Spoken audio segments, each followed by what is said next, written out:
Hi DIYers, Sterling from Alarm Grid here, and today we're going to show you how to program a Honeywell 5818 MNL wireless recessed door or window sensor.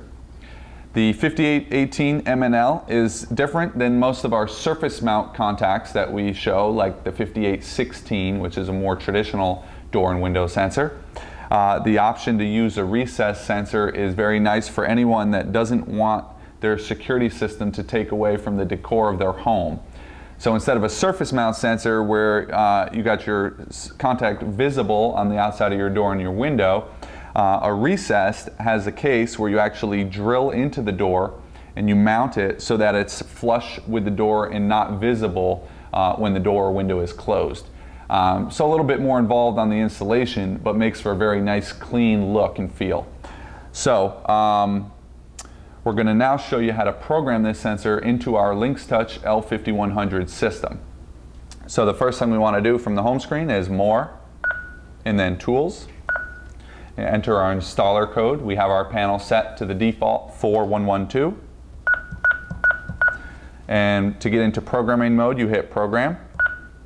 And just like all zone programming, to do the zones, you go into the zone screen. We're going to scroll down to our first available new zone. We're skipping zone 1 because that's a dedicated hardwired zone. So our first available is zone 14.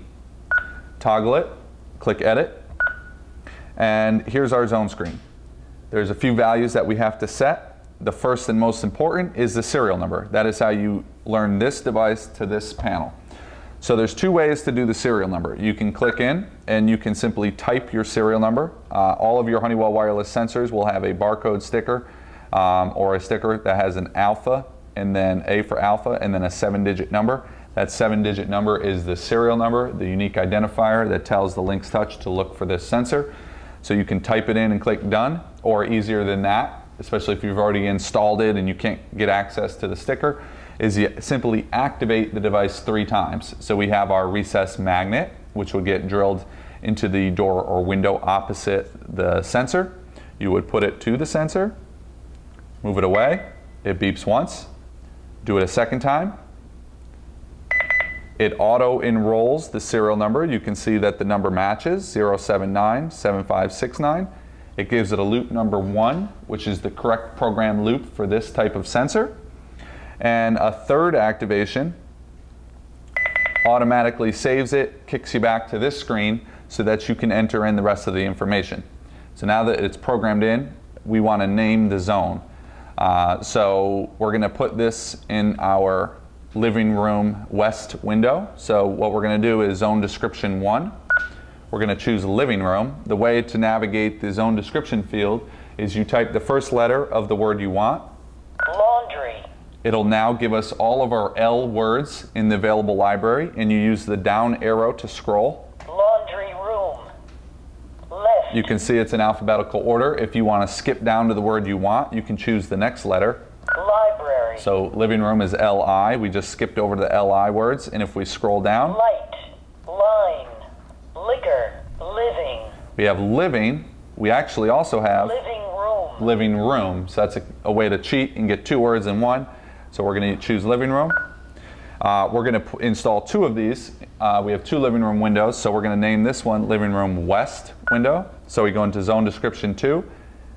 We key in a W Wall. for west. Warehouse. Wash. Water. Water overflow. West. Scroll down to west. Click done, and now we have living room west. Next option is device type. So this is where you tell the system, is it a door, a window, a smoke detector, a motion, whatever it is. We're going to choose window. This word is actually spoken as well when you chime or activate the zone. So it'll say living room west window. So you actually can get a total of 3 words. Response type, we're going to leave it as perimeter. Perimeter is the response type that when this sensor is activated, there will be an immediate alarm at the panel. Sometimes on a door and window, the other option you would choose is entry exit 1, which will give you a program delay, 30 seconds for instance, to open the door and get in and disarm the panel. But again, since we're a window, every time that window is open and the system is armed, that's a real alarm instance. We want it to go off right away. So we choose perimeter. And these last three options, you have alarm report, yes or no.